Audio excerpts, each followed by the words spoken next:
আসসালামু আলাইকুম everyone, welcome back to my channel.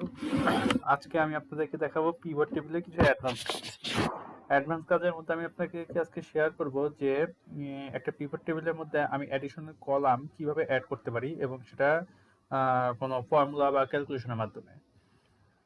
তো আপনারা দেখতে পাচ্ছেন আমার স্ক্রিনে একটি ডাটা শিট।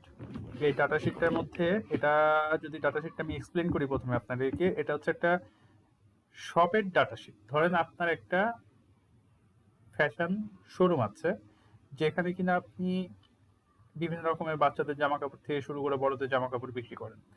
তো প্রত্যেকটা জামা কাপড়ের স্টাইলিং ওয়াইজ মানে এক এক রকম স্টাইলিং ধরে আপনি একটাকে ইউনিক কোড আপনি সাজেস্ট করেছেন। যেমন এখানে এই জন্য এটাকে দেওয়া হয়েছে আইটেম কোড, আইটেম নেম। যেমন বয়েজ কাপড়, এটা ইউনিক আইটেম কোড হচ্ছে গিয়ে A008834। আচ্ছা, এটা কস্ট প্রাইস কত ছিল? ধরেন এটা বানাতে এটা মেকিং চার্জ কত ছিল, যে 760 টাকা। তো সেই ক্ষেত্রে আপনি এমআরপি মানে এটা সেলিং প্রাইস কত টাকা ডিফাইন করেছেন, এটা আপনি 1695 টাকা দিয়েছেন। আচ্ছা, এখন আপনার স্টোর এটা রিসিভ করেছে 5 পিস, আপনার স্টোর সেল করেছে 4 পিস, তাহলে ব্যালেন্স আছে কত? 1 পিস। তো স্টক ব্যালেন্স কত আছে আপনার শোরুমের মধ্যে? 1695 টাকা। আচ্ছা, সেল ভ্যালু কত আছে? তার মানে এই 4 পিস সেল করেছে সেইটার ভ্যালু কত? তাহলে 4 ইন্টু 1695 সমান সমান আসছে 6780 টাকা।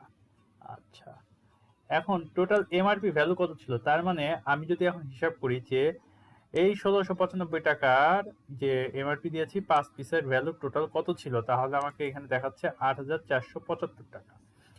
ওকে, এখন তাহলে এটা কস্ট ভ্যালু কত ছিল? তাহলে কস্ট ভ্যালু যদি আমি এখন ক্যালকুলেশন করি, তাহলে দেখা যাচ্ছে যে স্টোর 5 পিস রিসিভ করেছে, সেটা কস্ট ভ্যালু 760 টাকা। তাহলে 5 ইন্টু 760 সমান সমান 3800 টাকা। আচ্ছা, 3800 টাকা আমার কস্ট ভ্যালু ছিল, সেখানে আমি এমআরপি ভ্যালু ধরেছি 8475 টাকা। আমার সেল করেছি আমি 6780 টাকা। আমার স্টক আছে বর্তমানে 1695 টাকা। আচ্ছা, এইটা তো আমার আরো আছে। ধরেন এই আইটেম কোডেই যদি আমি একটু ফিল্টার দিই, আচ্ছা, এখন এইখান থেকে ইচ্ছা করলেই আমি প্রফিট অ্যান্ড লস বের করতে পারি, কিন্তু আমি এটা আপনাদেরকে দেখাবো পিভট টেবিলের মাধ্যমে। পিভট টেবিলে কিভাবে আপনি কলাম অ্যাড করে প্রফিট অ্যান্ড লস দেখাতে পারবেন। তার আগে নর্মালি আমি আপনাদেরকে দেখাই যে এইখানে কিভাবে দেখাবো। যেমন এইখানে যদি আমি লিখি P/L মানে প্রফিট অ্যান্ড লস, এন্টার দিলাম, আমাদের একটা কলাম ইনসার্ট হয়ে গেছে এবং এটা আলটিমেটলি টেবিলের মধ্যে পড়েছে। তো এখানে equal total cost value, total MRP, না সরি, আমি এমআরপি ভ্যালু ধরবো না, আমি টোটাল সেল ভ্যালু ধরবো, মাইনাস আমি কস্ট ভ্যালু ধরবো। কারণটা কি, আমি সেল করেছি কত টাকা আর এটা প্রোডাক্ট মেকিং চার্জ আমার কত ছিল সেটা আমার ধরতে হবে। তাহলে 2980 টাকা। আচ্ছা, টেবিলের মধ্যে যখন এই ফাংশনটা আসবে, এখানে দেখেন আমি মাউস নেওয়ার সাথে সাথে অটোমেটিক সাজেস্ট করেছি কি auto correct option. Auto correct অপশনে যদি এখানে দেখেন overwrite all cell in this column with this formula. Overwrite all cells মানে এই যত সেল আছে ইন দিস কলাম, এই কলামের মধ্যে, উইথ দিস ফর্মুলা, এই ফর্মুলার মাধ্যমে এটা প্রত্যেকটা সেলে এই ফর্মুলা পেস্ট হয়ে যাবে অটোমেটিক। তাহলে আমি যদি এখানে ক্লিক করি, দেখুন হয়ে গেছে। তার মানে দেখাচ্ছে যে এখন পর্যন্ত আমি প্রফিটে আছি 2980 টাকা। এখানে দেখুন আমাদের এখানে একটা পিভট টেবিল তৈরি হয়ে গিয়েছে। এখানে আমি আইটেম কোড নিয়ে আসলাম। এখন আমি এখানে যেটা নিয়ে আসতে যাচ্ছি সেটা হচ্ছে কি আমার টোটাল সেল ভ্যালু কই, সেল ভ্যালু, এই যে সেল ভ্যালু আমি নিয়ে আসলাম ভ্যালুতে।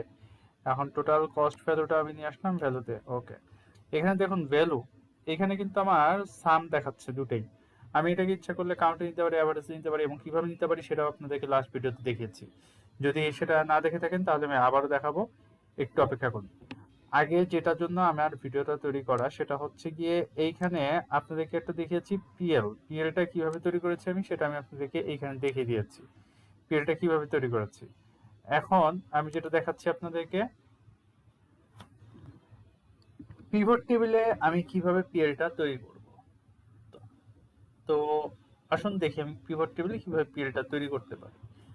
তো আমি পিভট টেবিলের মধ্যে ক্লিক করলাম, এখানে অ্যানালাইসিস একটা অপশন আছে। এই অপশনে গিয়ে আপনি ফিল্ড আইটেম অ্যান্ড সেটস এখানে যাবেন,